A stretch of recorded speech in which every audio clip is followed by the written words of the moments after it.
ఈరోజు ఒక వ్యక్తి గురించి మనం ధ్యానించబోతున్నాం. అతను కూడా ఇటువంటి పరిస్థితి గుండా వెళ్ళినాడు. ఎటువంటి పరిస్థితి అంటే శత్రువు అతని మీద అరిచాడని వాక్యం సెలవిస్తుంది. శత్రువు అతని మీద చాలా మాటలు వ్యతిరేకంగా మాట్లాడినాడు. అతన్ని బలహీనపరిచే మాటలు, అతన్ని కృంగదీసే మాటలు, అతన్ని చాలా బాధ పెట్టే మాటలు మాట్లాడినప్పుడు అతను దేవుని సన్నిధికి వెళ్ళి ఏడ్చినాడని, దేవుని సన్నిధికి వెళ్ళి అన్నీ చెప్పుకున్నాడని, ఆ తర్వాత దేవుడు అతన్ని విడిపించాడని, ఆ శత్రువు ఎవరైతే అరిచాడో అతను అడ్రస్ లేకుండా పోయేలా దేవుడు చేసినాడని వాక్యం సెలవిస్తుంది.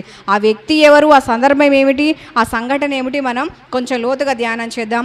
2 రాజులు 18వ అధ్యాయం 17వ వచనం నుంచి మనం చూసుకుంటూ వెళ్ళినట్లయితే, ఇంకా అదేవిధంగా యెషయా గ్రంథం 37వ అధ్యాయంలో కూడా మనం చూస్తే అక్కడ ఒక మనిషి మనకు కనిపిస్తాడు, ఒక వ్యక్తి మనకు కనిపిస్తాడు. అతను ఎవరు అంటే హిజ్కియా. అతని గురించి మనం ధ్యానం చేద్దాం ఈరోజు. అయితే అతను ఎటువంటి వాడంటే వాక్యం సెలవిస్తుంది. 2 రాజులు 18వ అధ్యాయం 3వ వచనంలో మనం చూస్తే, హిజ్కియా దావీదు చేసినట్లు పూర్ణముగా నీతిని అనుసరించాడట, దేవుణ్ణి అనుసరించాడట. ఎంత మంచి సాక్ష్యం కదా. మన జీవితంలో మనకు కూడా అటువంటి మంచి సాక్ష్యం అనుగ్రహింపబడునుగాక. ఆమెన్.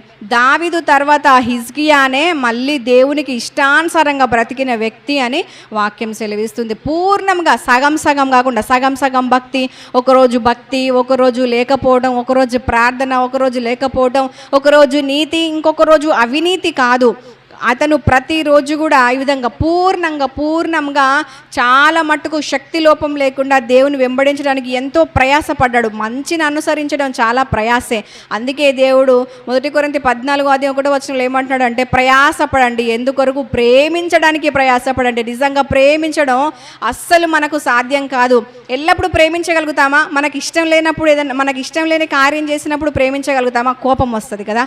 యాకోబు ఎంతగా ప్రేమించినాడు, అతనికి కోపం వచ్చింది రాహేలు మీద కదా. మనం కూడా మనుషులమే, వాళ్ళు మనతోటి మనుషులే. వాళ్ళకి ఎట్లా కోపం వచ్చిందో మనకు కూడా అలాగే కోపం వస్తుంది. అలాగే ఈ విధంగా కోపం వచ్చి ఒకరినొకరు ద్వేషించుకుని ఈ విధంగా బ్రతికే కంటే మీరు ప్రయాసపడండి. ఎందుకు అంటే ఆ యొక్క కోపము, ద్వేషము మిమ్మల్ని ఎంతో నష్టపరుస్తాయి. ప్రేమ అనేది అది స్థిరంగా నిలుస్తుంది, అది దేవుని చేత మెచ్చుకునదగిన కార్యము. కాబట్టి మీరు ప్రేమించడానికి ప్రయాసపడండి అని వాక్యం సెలవిస్తుంది. ఇతను కూడా ప్రయాసపడ్డాడు దేవుని ప్రేమించడానికి. ప్రేమించడము అంటే ఆయన ఆజ్ఞలు అనుసరించడం అని వాక్యం సెలవిస్తుంది. హిజ్కియా ప్రతిరోజు దేవుని అనుసరించడానికి, ఆయన్ని ప్రేమించడానికి, ఆయన ఆజ్ఞలన్నిటినీ అనుసరించి నడుచుకోవడానికి చాలా ప్రయాసపడిన వ్యక్తి. మనం కూడా ప్రతి దినము వాక్యం ఏమని సెలవిస్తుందంటే, మనము దేవుని ఒక క్రమమైన భక్తితో ఆరాధించాలని, స్థిరమైన మనసుతో ఆరాధించాలని, మనం పడుతున్న ప్రయాస ప్రభు కొరకు అది ఏదైనా అది వ్యర్థం కాదు అని ఎరిగి మనము ప్రయాసపడటం విషయంలో ఆసక్తి కలిగి ఉండాలని వాక్యం సెలవిస్తుంది. అలాగే హిజ్కియా వలె మనం కూడా దేవుని పూర్ణమైన మనస్సుతో వెంబడిస్తూ, నీతిని అనుసరిస్తూ, దేవుని ఆజ్ఞలు కట్టడలన్నీ పాటిస్తూ ఆయన మహింపరిచే వారమే మనము ఉందుముగాక. ఆమెన్. హిజ్కియా ఎలాంటి వాడు అనేది మనము ధ్యానం చేస్తున్నాం. దేవుడు అతని విషయంలో శత్రు అరుపులు మాన్పించాడు కదా, అతని మూలుగును, అతని ప్రార్థన దేవుడు విని విజయం ఇచ్చినాడు కదా. మరి హిజ్కియా ఎలాంటి లైఫ్ అనేది లీడ్ చేసినాడో మనం తెలుసుకుంటున్నాం. హిజ్కియా మొదటిగా దావీదు చేసినట్లు పూర్ణముగా నీతిని అనుసరించాడు, దేవుని అనుసరించాడని వాక్యం సెలవిస్తుంది. ఒక జంట బైబిల్లో మనకు కనిపిస్తుంది. వాళ్ళు దేవుని ఆజ్ఞలన్నిటినీ పూర్తిగా వాళ్ళు అనుసరించారట. వాళ్ళు నీతిమంతులుగా పేరు తెచ్చుకున్నారట. వారు నీతిమంతులు అని దేవుడు అక్కడ సాక్ష్యం ఇస్తున్నాడు వారి గురించి. వారెవరు అంటే ఎలిజబెత్, జకరియా. వారు వృద్ధాప్యం వచ్చినప్పటికీ కూడా ఇంకా ఎట్లాంటి వారుగా ఉన్నారట, దేవుని అనుసరించడం మానలేదు, దేవుని నీతిని వెంబడించడం మానలేదు, దేవుని ఆజ్ఞలన్నీ పాటించడం మానలేదు, దేవుని ధర్మశాస్త్రం అంతటినీ వారు గైకొన్నారట. ఎంత అద్భుతమైన విషయం కదా. మనము 10 ఆజ్ఞలలో 9 పాటించి 1 వదిలిపెట్టినట్టే. కానీ వాళ్ళ విషయంలో దేవుడు ఏమంటున్నాడంటే, కంప్లీట్గా వారు అన్నిటినీ పాటించడానికి ఎంతో ప్రయాసపడి ఉంటారు. అందుకొరకే వారి ప్రయాస తగ్గ ప్రతిఫలం దేవుడు కరెక్ట్ సమయంలో వారికి అనుగ్రహించినాడు. ఇంకా నీతిమంతులుగా నడిచినారని, ధర్మశాస్త్రం అనుసరించినారని చాలామంది గురించి బైబిల్లో రాయబడింది. కానీ ఈరోజు మనము ఎలిజబెత్, జకరియాని మాత్రమే జ్ఞాపకం చేసుకుంటున్నాం. నిజంగా ఎలిజబెత్, జకరియా ఏ విధంగా దేవుని నుంచి మంచి సాక్ష్యం పొందుకున్నారో మనం కూడా ఆ విధంగా బ్రతికి దేవుని చేత మంచి సాక్ష్యం పొందుకునే వారంగా ఉందుముగాక. ఆమేన్. వాళ్ళు సాక్ష్యం మాత్రమే పొందుకోలేదు, వాళ్ళు మేలు కూడా పొందుకున్నారు కదా. నీతిని అనుసరించి నడుచుకోవటం వల్ల వాళ్ళకి ఏం మేలు జరిగింది అని అంటే, గర్భఫలం లేదని అవమానం ఒకటి, వారికి ఒక నింద ఉండిపోయింది. ఎన్ని మాటలో, ఎన్ని నిందలో, ఎన్ని అవమానాలు, ఎన్ని కన్నీటి రాత్రులో వారి జీవితంలో. కానీ ఆ కన్నీరు దేవుడు జ్ఞాపకం చేసుకున్నాడు. వాక్యం ఏం సెలవిస్తుంది అంటే, మన కన్నీరట ఆయన కవిలలో వాటికి ఒక లెక్క అంతా రాసి భద్రపరిచి ఉంచుతాడట. దేవునికి స్తుతి కలుగును గాక.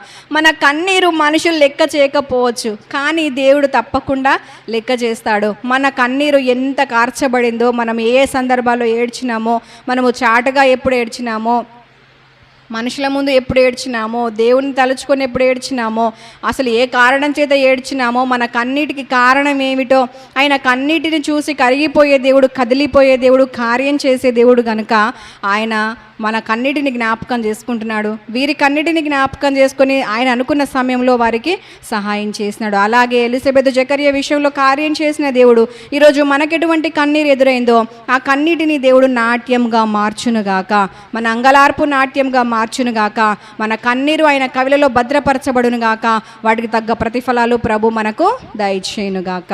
ఆమేన్. అలాగే 2 రాజులు 18వ అధ్యాయం 5వ వచనంలో మనం చూస్తే, హిజ్కియా దేవుని యందు విశ్వాసం ఉంచిన వాడు అని వాక్యం సెలవిస్తుంది. విశ్వాసం అనే మాట దేవునికి చాలా ఇష్టమైన మాట అని వాక్యం సెలవిస్తుంది కదా. విశ్వాసము దేవుని ఆకర్షించే క్రియ. విశ్వాసం అనేది దేవుని ఆశ్చర్యపరిచే క్రియ. అవిశ్వాసం అనేది నరకంలో మనల్ని పడేస్తుంది. నరకానికి వెళ్ళే వారి లిస్టు గురించి మనం ప్రకటన గ్రంథం 21వ అధ్యాయం 8వ వచనంలో చూస్తే, అవిశ్వాసులు కూడా వాళ్ళు ఎక్కడికి వెళ్తారట? నరకానికి వెళ్తారట. అయితే విశ్వాసులు అంటే దేవునికి చాలా ఇష్టం. వారి విశ్వాసాన్ని బట్టి దేవుడు ఆశ్చర్యపోతాడు, ఆనందిస్తాడు. విశ్వాసం లేకుండా దేవునికి ఇష్టమై ఉండుట అసాధ్యమని కూడా వాక్యం సెలవిస్తుంది. అయితే మనం విశ్వాసం, దేవుని ఆశ్చర్యపరిచే విశ్వాసం, దేవుని ఆనందింపజేసే విశ్వాసం, దేవుని చేత ప్రేమించబడే విశ్వాసం మనం కలిగి ఉండి విశ్వాస వీరుల జాబితాలో మనం చేర్చబడి పరలోకంలో స్థిరంగా మన స్థానాన్ని ఖాయము చేసుకునే వారంగా మనము ఉందుముగాక. ఆమేన్. శతాధిపతి అనే ఒక వ్యక్తి ఉన్నాడు కదా, ఆయన పోస్ట్ అది శతాధిపతి.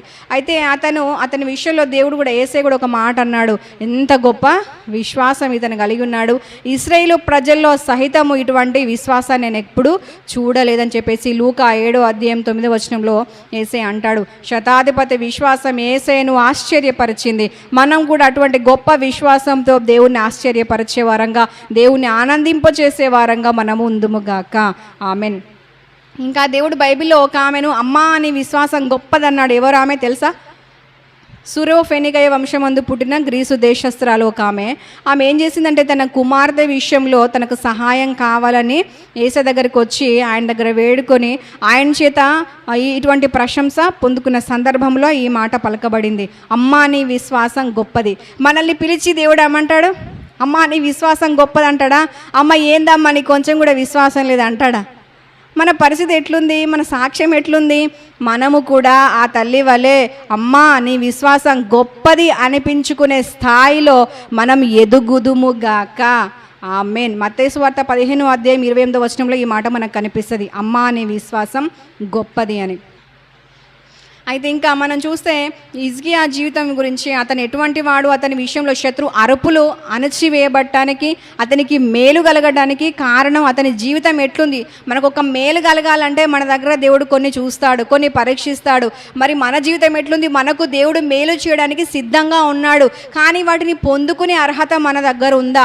మొదటిగా మనం చూస్తే హిజ్కియా దేవుని పూర్ణ మనసుతో పూర్ణంగా నీతిని వెంబడిస్తూ దేవుని అనుసరిస్తూ నడుచుకున్నాడని, ఆ తర్వాత దేవుని విశ్వాసం ఉంచిన వాడని వాక్యం సెలవిస్తుంది. మరి మన కొరకు దేవుడు కార్యం చేయాలనుకున్నప్పుడు మరి మన జీవితంలో విశ్వాసం ఉందా?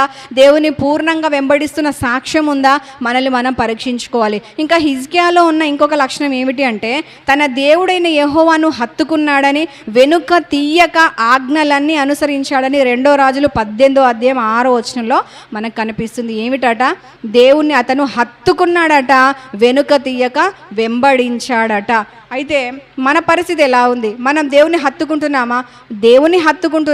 పరిస్థితులను చూసి ఇక మనుషులను హత్తుకుంటున్నామా? లేకపోతే డబ్బును హత్తుకుంటున్నామా? ఇంకా దేన్ని ఎవరిని ఏ విషయంలో మనం హత్తుకునే వారంగా ఉంటున్నామో, కానీ మనము దేవుని హత్తుకునే వారంగా మనము ఉందుముగాక.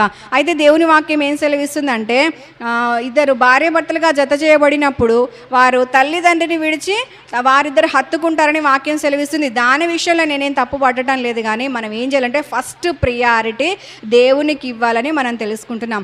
ఇక్కడ ఇతను దేవుని హత్తుకోవాలి కదని చెప్పేసి భార్య బిడ్డలు నిర్లక్ష్యం చేసినాడేమో, అటువంటి పరిస్థితి గురించి నేను అనటం లేదు. కానీ అయితే ఇతను ఏం చేస్తున్నాడంటే, ఎవరికి చెందవలసిన న్యాయాన్ని వారికి అందిస్తూనే, ఎవరి విషయంలో ఏ రకంగా ధర్మం చేయాలో నిర్వర్తించాలో వాటిని నిర్వర్తిస్తూనే దేవుని ఏం చేస్తున్నాడట? హత్తుకున్నాడట. వాక్యం సెలవిస్తుంది, కైసరివి కైసరికి, దేవునివి దేవునికి ఖచ్చితంగా మనం చెల్లించాలి. దేవుని కొరకు కుటుంబాన్ని నిర్లక్ష్యం చేయటం, కుటుంబం కొరకు దేవుని నిర్లక్ష్యం చేయటం కాదు, కానీ సమాన న్యాయం చేసే వారంగా మనము ఉందుముగాక.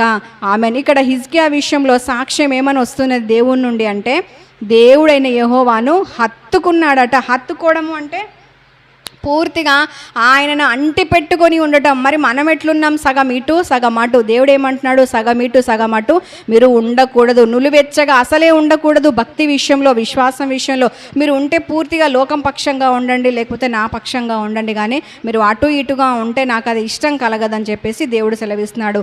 ఇతనైతే పూర్తిగా దేవుని విశ్వసించి, పూర్తిగా దేవుని వెంబడించి, పూర్తిగా దేవుని అనుసరించి, ఆజ్ఞలన్నిటినీ పాటించి, ఎట్లనట? వెనుక తీయక. మనము కూడా వెనుక తీసే వారంగా ఉండక దేవుని హత్తుకొని ఆయన ఆజ్ఞలన్నీ పాటించే వారంగా ఉందుముగాక. ఆమె బైబిల్ గ్రంథంలో ఒక ఆయన ఉన్నాడు, నేను నిజంగా దేవుని వెంబడిస్తాను, దేవుని ప్రేమిస్తాను, ఆయన ఆజ్ఞలు పాటిస్తాను, ఆయన చెప్పింది చేస్తాను అని నిలబడ్డాడు. మంచి ఉద్దేశంతో నిలబడ్డాడు స్టార్టింగ్. కానీ ఏమైందంటే రాను రాజుగుర్రం గాడిదైందన్న సామెత చొప్పున అతను ఏం చేస్తున్నాడంటే, దేవుని ఆజ్ఞలు అనుసరించడం విషయంలో వెనుక తీసినాడని వాక్యం సెలవిస్తుంది. అతను ఎవరు అంటే సౌలు రాజు. ఫస్ట్ అతని హృదయం చాలా యథార్థమైందని వాక్యం సెలవిస్తుంది. మొదట అతను చాలా అద్భుతమైన లక్షణాలు కలిగి ఉన్నాడు. ఒకప్పుడు నేనైతే ఈ ఆలోచనలు, ఈ యొక్క సౌలు రాజు లక్షణాలు అని రాసినప్పుడు చాలా అద్భుతం అనిపించింది. ఎంత మంచి లక్షణాలు, నాలో లేనటువంటి లక్షణాలు ఎన్నో, మంచి సుగుణాలు ఎన్నో అతనిలో ఉన్నాయి. అలాగా ప్రారంభించినాడు భక్తి జీవితాన్ని. కానీ రాను ఏమైందంటే, ప్రజలకు భయపడి, పరిస్థితులకు భయపడి వెనుక తీసినాడట దేవుని వెంబడించడం అనేది. ఇక్కడ హిజ్కియా విషయంలో చూస్తే ఇతను ఏ పరిస్థితికి భయపడక, ఒకవేళ భయం వచ్చినా దేవుని వెంబడించడం అతను మానలేదు. అతను దేవుని వెంబడించడం విషయంలో వెనుక తీయలేదని వాక్యం సెలవిస్తుంది. మనము కూడా పరిస్థితులకు భయపడో, మనుషులకు భయపడో దేవుని వెంబడించడం విషయంలో వెనుక తీసే వారంగా ఉండకుందుముగాక. ఆమెన్. సౌలు రాజు వెనుక తీసినాడు, ఏమైపోయింది? అతను తన పోస్ట్ నుంచి తప్పించబడ్డాడు. అతను దేవుని ప్రేమ ఎంతో నిర్లక్ష్యం చేసి ఆ విషయంలో అతను దోషిగా నిలబడ్డాడు. దేవుని చిత్తం నుంచి తప్పుకున్నాడు, చాలా శ్రమపడినాడు. చివరికి అతను భయంకరమైన చావు అనేది పొందుకోవటం జరిగింది. కాబట్టి సౌలు రాజు వలె దేవుని వెంబడించడం విషయంలో వెనుక తీసే వారంగా మనము ఉండకుందుముగాక. ఇంకా యేసే శిష్యుల విషయంలో, మొదటిగా యేసుని వెంబడించిన వారు చాలామంది శిష్యులు ఉన్నారు. ఒకనొక సందర్భం వచ్చేసరికి అక్కడ 70 మంది అని చెప్పేసి మనకు అక్కడ తెలిసి దేవుడు రాయించడం జరిగింది. అయితే 70 మంది శిష్యులు ఉన్నప్పుడు అక్కడ ఏం జరిగిందంటే, ఆయన చెప్తాడు, నా శరీరము మీరు తినాలి, అది జీవాహారము, నా యొక్క రక్తాన్ని మీరు పానం చేయాలి, అది మీకు జీవాన్ని ఇస్తుంది అని చెప్పేసి ఆయన చెప్తున్న సందర్భంలో వారు అభ్యంతరపడి చెప్తున్న మాటలు చాలా కఠినంగా ఉన్నాయి.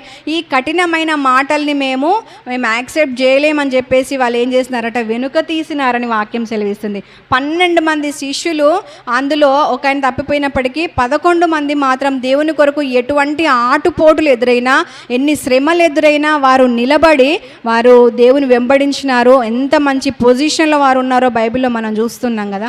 అయితే ఈ 70 మంది కూడా అదే పొజిషన్ ఉండాల్సి ఉండే, కానీ వాళ్ళు ఏం చేస్తున్నారంటే కఠినమైన మాట అని చెప్పేసి దేవుని మాటల విషయంలో వారు అభ్యంతరపడి వారు వెనుక తీసినారని వాక్యం సెలవిస్తుంది. అభ్యంతరాలు రాకపోవటం అనేది అసాధ్యం, వస్తాయి.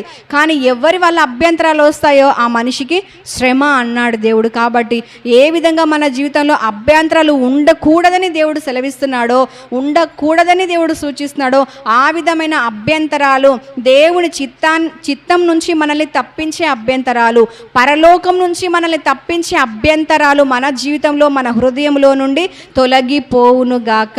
ఆమేన్. ఈ శిష్యులు ఏం చేస్తున్నారంటే వారు అభ్యంతరపడి వెనుక తీసినారట. దేవుని వెంబడించే విషయంలో, ప్రేమించే విషయంలో, ఆజ్ఞలు పాటించే విషయంలో, భక్తి విషయంలో, కుటుంబం విషయంలో ఎక్కడెక్కడ ఏ అభ్యంతరాలు మనల్ని వెనుక తీసేలా చేస్తున్నాయో ఆ అభ్యంతరాలు తొలగిపోవునుగాక. మనము వెనుక తీయక ప్రభును వెంబడించే వారంగా ఉందుముగాక. ఆమేన్. ఇంకా దేవుని ఈ విధంగా వెంబడిస్తూ ఉన్నాడు కాబట్టి దేవుడు అతనికి తోడుగా ఉన్నాడు. తర్వాత తాను వెళ్ళిన చోట్లనేలా అతడు జయము పొందాడు. మనకు మొదలుపెట్టిన పనులన్నిట్లో విజయం కావాలని మనకి ఎంతమందికి ఉంటుంది? ప్రతి ఒక్కరికి ఉంటుంది కదా. నేను ఏ పని మొదలుపెట్టినా అందులో నేను విజయం చూడాలి. అయితే ఇంకా మనం రైతులు కూడా చూస్తే వాళ్ళు ఏం కోరుకుంటారు? వేసిన విత్తనాలన్నిటి కూడా మంచి ప్రతిఫలం చూడాలనుకుంటారు. కానీ ఎవరైనా వస్తాయి లేకపోతే లేదని ఎవరైనా వేస్తారా? ఎవరు వేరు. మొన్నటి దినం చూసినప్పుడు వార్తల్లో ఒక రైతు తను వేసినటువంటి పంటకు దిగుబడి తను అనుకున్న దానికంటే ఎక్కువ వచ్చింది. అతను చాలా వయసు గల వ్యక్తి. ఏం చేస్తున్నాడు? అదే పంట పొలంలో పడి చిన్న పిల్లాడిలాగా డ్యాన్స్ వేస్తున్నాడు. చిన్న పిల్లాడిలాగా దొర్లుతూ ఆనందాన్ని వ్యక్తపరుస్తున్నాడు. ఎవరికైనా వేసినటువంటి విత్తనాల ప్రతిఫలము అంచెలంచెలుగా అతను కోరుకున్న దానికంటే ఎక్కువగా వస్తే ఎవరికైనా ఆనందం అనేది కలుగుతుంది. మనము ఒక దగ్గర పెట్టుబడి పెట్టినాం కొంత మట్టుకు, దానికి మించి మనం ఊహించిన దానికంటే మించి వచ్చింది అనుకోండి, ఎంత సంతోషం కలుగుతుంది కదా. మనము చేసినటువంటి పనిలో మనకు విజయం కలగాలంటే, మనం పెట్టిన పెట్టుబడిలో మనకు అద్భుతమైన ప్రతిఫలాలు రావాలంటే అక్కడ ఏం కావాలట? దేవుని తోడు, దేవుని కృప, దేవుని ఆశీర్వాదం, దేవుని దృష్టి మనకు తోడుగా ఉంటే ఆ విధంగా మనం విజయాలు చూడగలుగుతాం. దేవుడు తనకి తోడున్నాడు కాబట్టి అడుగుపెట్టిన ప్రతి చోట తను ఏం చేశాడట? విజయం పొందుకున్నాడట. అయితే వాక్యం ఏం సెలవిస్తుంది? మొదటి కీర్తనలో మనం చూస్తే ఒక వ్యక్తి అన్ని విషయాల్లో సఫలత పొందుకుంటాడు. ఎప్పుడు? ఏ వ్యక్తి? ధర్మశాస్త్రాన్ని దివారాత్రము ధ్యానించేవాడు ప్రతి విషయంలో సఫలుడు అవుతాడని వాక్యం సెలవిస్తుంది. అయితే హిజ్కియా దేవుని యొక్క వాక్యాన్ని, ధర్మశాస్త్రాన్ని దివారాత్రం ధ్యానించిన వ్యక్తిగా ఉన్నాడు కాబట్టి ప్రతి విషయంలో విజయం చూసినాడు. మనము మొదలుపెట్టే ప్రతి పనిలో విజయం చూడాలి అంటే మనం కూడా ఈ విధంగా దివారాత్రం దేవుని వాక్యాన్ని ధ్యానిస్తూ, దేవుణ్ణి సేవిస్తూ, వెనుక తీయక ఆయన వెంబడించే వారంగా మనం ఉండవలసిన అవసరత ఉంది. హిజ్కియా జీవితం నుంచి మనం నేర్చుకుంటున్న ఇంకొక లక్షణం, దివారాత్రం దేవుణ్ణి ధ్యానం చేస్తూ మనం ప్రతి విషయంలో విజయం పొందవచ్చు. బైబిల్లో ఒక వ్యక్తి ఉన్నాడు, అతని కూడా దేవుడు తోడున్నాడని స్పష్టంగా రాయబడింది. అతను ఎవరు తెలుసా? యోసేపుకు దేవుడు తోడై ఉన్నాడు కాబట్టి ఎటువంటి మేలు పొందుకున్నాడంటే కన్నీరు నాట్యంగా మార్చబడింది. ఎటువంటి పరిస్థితి? సొంత వారే అమ్మిన పరిస్థితి యోసేపుకు ఉంది. కానీ దేవుడు తోడుగా ఉండటం వల్ల ఏం జరిగింది అంటే ఆ కన్నీరు నాట్యంగా మార్చబడింది. అతను బానిసగా అమ్మబడ్డాడు, కానీ ఒక ప్రధానిగా, దేశానికి అతను ఒక దిక్కుగా మార్చబడ్డాడు. అతని సెలవు లేకపోతే ఎవరు చెయ్యి కానీ కాలు కానీ ఎత్తలేని పరిస్థితి ఉన్నది దేశంలో. అంటే అతను ఎంత మంచి స్థాయికి ఎదిగి ఉండాలి, అతనికి ఎంత అధికారం ఇవ్వబడి ఉండాలి కదా. ఆ విధంగా దేవుడు అతన్ని హెచ్చించినాడు. ఎందుకు అని అంటే అతను దివారాత్రము దేవుని కొరకు నిలబడినాడు, దేవుని ధ్యానించినాడు, దేవుని మీద ఆధారపడ్డాడు. దేవుడు అతనికి తోడుగా ఉండి ఆ విధంగా కన్నీటిని నాట్యంగా మార్చాడు. ఇంకా దేవుడు తోడుగా ఉంటే ఏం జరుగుతుంది అంటే శాపం ఆశీర్వాదంగా మారుతుంది. ఇశ్రాయేలు ప్రజల విషయంలో మనం ఇది చూడొచ్చు. ఇశ్రాయేలు ప్రజలకు విషయంలో బిలాము వస్తాడు కదా శపించడానికి వస్తే దేవుడు తోడుగా ఉండి ఏమంటాడు? వారు ఆశీర్వదించబడిన ప్రజలు, వారిని నువ్వు శపించడానికి వీలు లేదు అని చెప్పేసి దేవుడు అడ్డుగా నిలబడి వారికి తోడుగా ఉండి ఆ శాపాన్ని ఆశీర్వాదంగా మార్చాడని వాక్యం సెలవిస్తుంది. ఈరోజు మనకు కూడా ఎటువంటి శాపములు మన కొరకు కాచుకొని ఉన్నవో, లేకపోతే ఇంకేమైనా వంశపారపర్య శాపాలు మనల్ని వెంబడిస్తున్నాయో అవన్నీ కూడా దేవుని తోడుతో ఆశీర్వాదంగా మార్చబడునుగాక. ఆమేన్. ఇంకా దేవుడు తోడుంటే ఓటమి కూడా విజయంగా మారుతుంది. అది మనం గిద్యోని విషయంలో చూడొచ్చు. అప్పటిదాకా ఏముండే పరిస్థితి అంటే చుట్టూ ఓటమి, వారు పండించుకుంటున్న పంటలన్నీ శత్రువు వచ్చి నాశనం చేస్తున్న పరిస్థితి ఆ యొక్క ఇశ్రాయేలు ప్రజల విషయంలో ఉన్నప్పుడు దేవుడు వారికి తోడుగా నిలబడి, గిద్యోనుకు తోడుగా నిలబడి విజయం ఇచ్చినాడు. వారు పండించుకున్న పంటలు వారు తినటం, వారి బ్రతుకు వారు హ్యాపీగా బ్రతకడం అనేది వారు చేయగలుగుతున్నారు. ఎలా అంటే దేవుని తోడు వల్ల. మన జీవితంలో ఈరోజు శత్రువు ఏది మనది ఎత్తుకొని పోతున్నాడో, ఆరోగ్యం, ఆరోగ్యమా, లేకపోతే ఆర్థిక సంబంధమైనవి, ఆత్మీయ సంబంధమైనవి, మనకు సంబంధించి ఏది శత్రువు ఎత్తుకొని పోయి మనకంటూ ఏం మిగిల్చకుండా మనల్ని బాధిస్తున్నాడు, ఆ విషయంలో గిద్యోనుకు జరిగినట్టుగా, ఇశ్రాయేలు ప్రజలకు జరిగినట్టుగా మన జీవితంలో దేవుడు జరిగించునుగాక. గిద్యోనుకు, ఇశ్రాయేలు ప్రజలకు తోడుగా ఉన్న దేవుడు మనకు కూడా తోడుగా ఉండి ప్రతి ఓటమిని విజయముగా మార్చునుగాక. ఆమేన్. ఇంకా శత్రువు మీద తిరుగుబాటు చేసినాడు కదా హిజ్కియా రాజు. అప్పటి వరకు ఏం జరిగిందటంటే శత్రువు వచ్చి వీళ్ళ దగ్గర పన్ను తీసుకొని వెళ్తున్నాడు. వీళ్ళు కొంత ట్యాక్స్ అనేది కడుతున్నారు. ఎందుకంటే ఒట్టిగానే మా మీదికి రావద్దు రాజా, మేము నీతో సమాధాన పడదాం, మా దగ్గర ఉన్న బంగారము వెండి మొత్తం ఇవ్వటమే కాదు, ప్రతి నెల లేదా ప్రతి సంవత్సరం కొంత నీకు ఇస్తాము, ఒక ఫైన్ లాగా, ఒక ట్యాక్స్ లాగా నీకు ఇట్లా ఇస్తూ ఉంటాం, మేము మా మీదికి మాత్రం నువ్వు రావద్దు, మమ్మల్ని ఓడించవద్దు అని అప్పటిదాకా అతనికి ఆ విధంగా కొంత పన్ను అనేది కట్టినట్టుగా, కొంత డబ్బులు పంపించినట్టుగా, అంటే కొంత వాళ్ళ దగ్గర ఉన్నటువంటి బంగారం వెండి ఇంకా అలాంటివి పంపించినట్టుగా వాక్యం సెలవిస్తుంది. కానీ ఎప్పుడైతే దేవుడి మీద విశ్వాసం కలిగిందో, ఎప్పుడు దేవుని హత్తుకున్నాడో, ఎప్పుడైతే దేవుని మంచి మనసుతో వెంబడించాడో, దేవుని సహాయం అతనికి కలిగింది. అప్పుడు ఇంకా ధైర్యం వచ్చింది, శత్రు మీద తిరుగుబాటు చేసినాడు. ఇప్పటి వరకు మనం ఏ శత్రువుకు లోబడ్డామో, ఏ విషయంలో భయపడ్డామో, ప్రతి విషయంలో హిజ్కియా వలె ధైర్యముతో ముందడుగు వేస్తూ మనం అన్ని విషయాల్లో విజయము చూచుదుముగాక. ఆమేన్. వాక్యం సెలవిస్తుంది యాకోబు పత్రిక 4:7 ఎవరికి లోబడాలి? దేవునికి లోబడాలి, శత్రువును ఎదిరించాలి. శత్రువుకు లోబడమని అస్సలే వాక్యం సెలవిస్తలేదు. దేవుడు ఏమన్నాడు? శత్రువు విషయంలో తిరుగుబాటు చేయమన్నాడు. అలాగే హిజ్కియా కూడా ఏం చేసినాడు? శత్రు విషయంలో తిరుగుబాటు చేసినాడు. ఎక్కడ తిరుగుబాటు చేయాలో, ఎక్కడ లోబడాలో మనకు అది తెలిసి ఉండాలి. అటువంటి జ్ఞానం ప్రభు మనకు దయచేయునుగాక. ఆమేన్. హిజ్కియా దేవునికి లోబడ్డాడు, అపవాదిని లేదా ఒక మనుష్య రూపంలో వస్తున్నటువంటి శత్రువుల్ని ఎదిరించినాడు, తిరుగుబాటు చేసినాడని వాక్యం సెలవిస్తుంది. తిరుగుబాటు చేసినప్పుడు దేవుడు తోడుగా ఉన్నాడు కాబట్టి విజయం కలిగింది అతనికి. అలాగా దేవుడు అతనికి ఉన్నటువంటి మంచి లక్షణాలను బట్టి, తన కృపను బట్టి హిజ్కియాను విజయోత్సవంలోకి నడిపించాడు. ఇక ఆ విధంగా వెళ్తున్న హిజ్కియా జీవితంలో ప్రతి చోట అతనికి విజయం కలుగుతూ ఉన్నది. ఫిలిష్తీయులను ఓడిస్తూ వస్తున్నాడు. తన మీదికి లేస్తున్న బలమైన శత్రువు కావచ్చు, బలహీనమైన శత్రువు కావచ్చు, గుడిసెలలో నివసించే వారు వ్యతిరేకంగా లేచిన, రాజులుగా ఉన్నవారు వ్యతిరేకంగా లేచిన, బలమైన పరిస్థితిని, బలహీనమైన ప్రతి పరిస్థితిని జయించాడని చాలా స్పష్టంగా ఉంది. కొన్ని సందర్భాల్లో ఏమవుతుందంటే, మనం దేవునికి దూరంగా ఉంటే చిన్న పరిస్థితుల్లో కూడా మనం వణికిపోతాం, మనం కదిలించబడతాం, మనం భయపడతాం. అయితే హిజ్కియా విషయంలో ఏం జరిగిందంటే, అతను దేవుని పక్షంగా ఉన్నాడు, దేవుడు అతని పక్షంగా ఉన్నాడు. కాబట్టి హిజ్కియా చిన్న పరిస్థితి వచ్చినా, పెద్ద పరిస్థితి వచ్చినా ప్రతికూలంగా అతను జయించినాడని వాక్యం సెలవిస్తుంది. మనము ఏ విషయంలో చిన్న పరిస్థితులను చూసి భయపడుతున్నామో, పెద్ద పరిస్థితులను చూసి భయపడుతున్నామో, ప్రతి విషయంలో మనకు విజయము కలిగే విధంగా ప్రభు మన పక్షంగా నిలబడి మనకు విజయాన్ని దయచేయునుగాక. ఆయన మన చేతులకు యుద్ధము, మన వ్రేళ్లకు పోరాటం చేయ నేర్పునుగాక. విజయోత్సవంలో మనల్ని నడిపించునుగాక. ఆమె చివరి విషయం అతనిలో ఉన్నది మనం నేర్చుకోవాల్సింది ఏమిటి అంటే, ఇక చివరిగా ఇంత మంచి లక్షణాలు కలిగి అతను కొనసాగుతున్న ఒక సందర్భంలో ఏం జరిగిందంటే, అష్షూరు రాజు వీరి మీదికి లేచి ఆ ప్రాంతాన్ని ముట్టడి వేసినాడు. కొన్ని సందర్భాల్లో ఏం జరుగుతుందంటే, శత్రువులు మనం ఎంత మంచి భక్తి కొనసాగుతున్నా, ఎంత ప్రార్థన పరులుగా ఉన్నా, మంచి కుటుంబ ప్రార్థనలు కొనసాగుతున్నా, వ్యక్తిగత ప్రార్థనలు కొనసాగుతున్నా, ప్రతిరోజు బైబిల్ చదువుతున్నా, ప్రతిరోజు దేవునితో వ్యక్తిగతంగా మనం గడుపుతున్నా, కొన్ని సందర్భాల్లో శత్రువులు మన మీదికి లేస్తూ ఉంటారు. ఏ శత్రువులు? మనకు మనుషులు ఎవరు శత్రువులు లేరు కదా. శత్రువు అపవాది, ఆ తర్వాత మన శరీరం ద్వారా జరిగేటివి, తర్వాత రోగాలు కావచ్చు, ఆర్థిక ఇబ్బందులు, ఇవన్నమాట. అలాంటివి మనకు వ్యతిరేకంగా లేస్తూ ఉన్నప్పుడు మనం ఏమనుకోవాలంటే, ఒకటి మన తప్పిదాన్ని బట్టైనా జరిగి ఉండాలి, లేకపోతే మనల్ని ఇంకా అంచెలంచెలుగా అభివృద్ధి చెందడానికి, శత్రువును పూర్తిగా నశింపజేయడానికి దేవుడు ఈ విధంగా శత్రువుకు అనుమతించడానికి మనము అర్థం చేసుకోవాలి. అయితే ఒక సందర్భంలో బైబిల్లో మనం చూస్తే, దేవుని ప్రజలకు వ్యతిరేకంగా శత్రువులు లేచినారు. అయితే అది ఏ విధంగా జరిగింది అని అంటే, వారు చేసిన తప్పిదం.